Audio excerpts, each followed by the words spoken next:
I told you guys I'd give you the first season of Sword Art Online. This is the review for that season, the first season.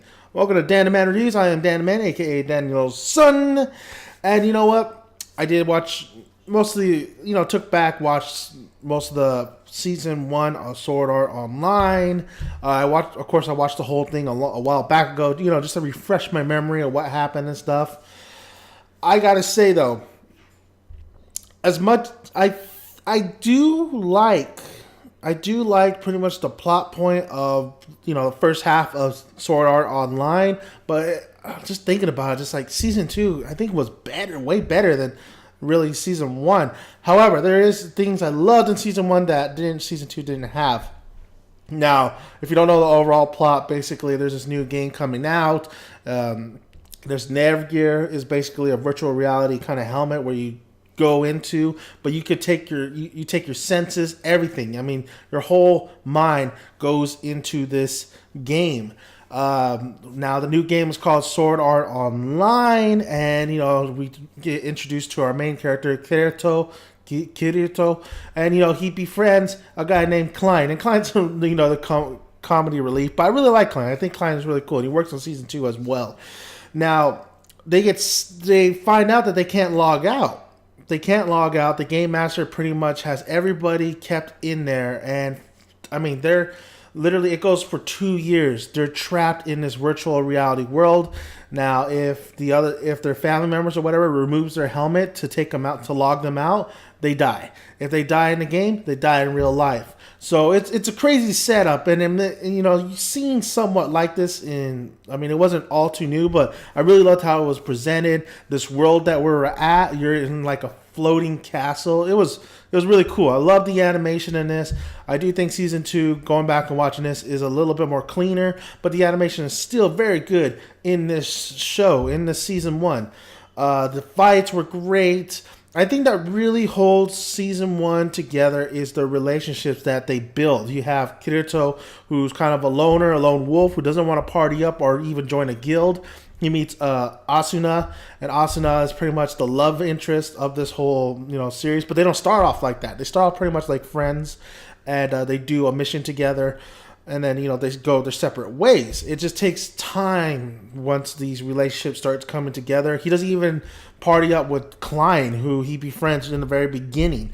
So I mean, there's a lot of going on this. I think a lot of people were a little bit complaining about how much romance it started to have, and it was kind of crazy looking back at it. It did start off as just more of an action game. Kirito, learning his struggles with people he lost. He ends up giving in to join one guild, and that turns out bad.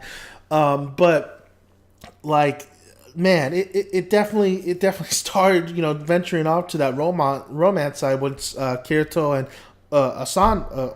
Asuna pretty much come together, and they start, doing missions together. They start doing these boss fights from the guild, because they need to unlock every level in order to get to the very top and beat the whole game, so maybe they could, wake up.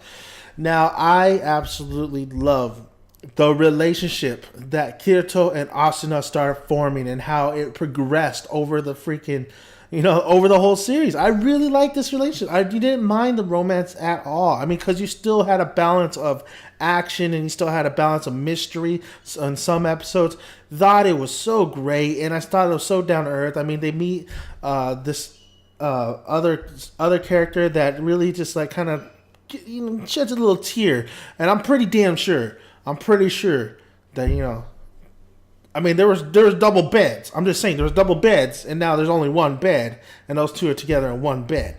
I think that, come on, right? So that's what I didn't like about season 2, is that pretty much they didn't progress after this first season. So if you do like these two characters and you like this relationship, then this is the season for you, because it really blossoms, and it's just disappointing that season 2 didn't go anywhere with it.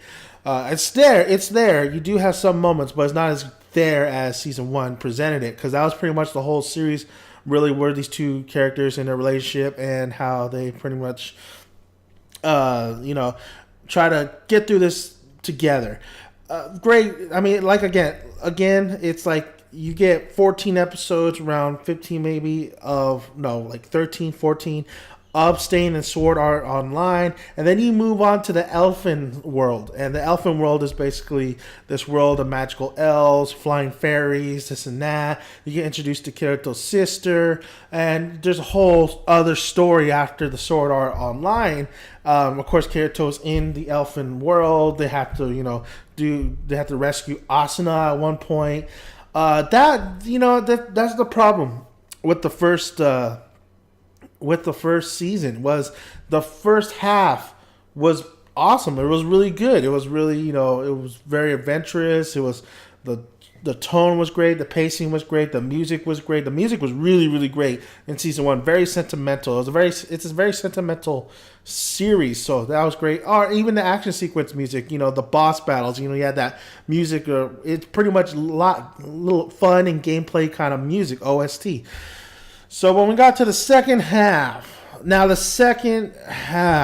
oh my god. I mean, we find out that the sister is like in love with Kirito, and she thinks that she's like half sister, but I think she's actually his sister's sister. And I was like, what? Are you serious? Do they really need to bring that in there? Do they really need to add that drama? Terrible idea. I don't know why they would do that. I don't know what. So we really had to deal with the sister, and honestly, she's not a bad character. She's not at all. I don't hate her at all.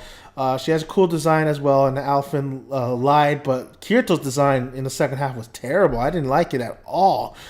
It's just, it's pretty much a rescue arc, and it doesn't really do anything for you. I mean, it works for a little bit, but really it's not. It's a chore. You get kind of bored with it.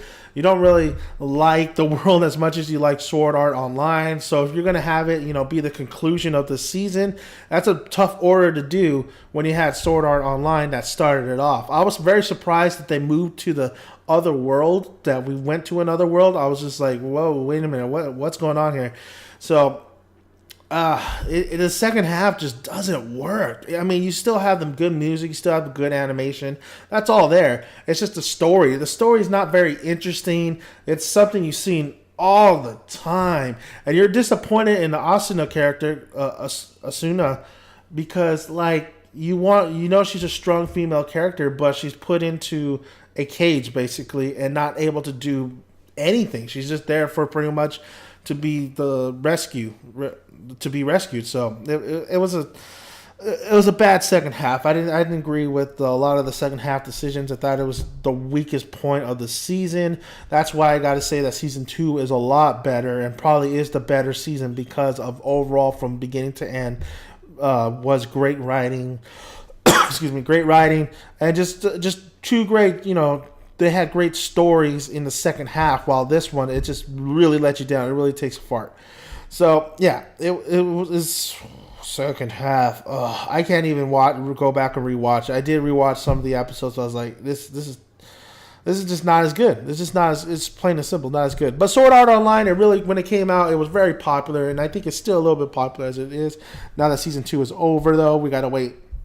It's a light novel. I don't know how many, stories there are in a light novel, but very good series. I really enjoyed it. It's really fun. I mean, it's not supposed to take your mind and blow it away. It's not supposed to be the Godfather animes. It's just supposed to be a fun, adventurous type. It's pretty much like the Avengers, fun, adventurous type. With a lot of things, melees, a lot of attacks, a lot of romance. Just overall, just a great series. I think Sword Art Online Season 1 is very good up until the second half. So I totally recommend you guys go check that out and then move on, try to bear through that second half. And, some people might like that second half. But watch the whole series in the whole and then move on to Season 2 because Season 2 just only gets better with new characters, just better animation flow. While this one still does have very crisp and very awesome animation, especially with the fights. So thank you guys for listening, and let me know what you thought about Sword Art Online, and if you've seen season 2, and let me know about that second half. Do you agree or disagree with me that the second half of the first season was just pretty much terrible? So thank you guys for listening, and I am out. Dan the Man is out.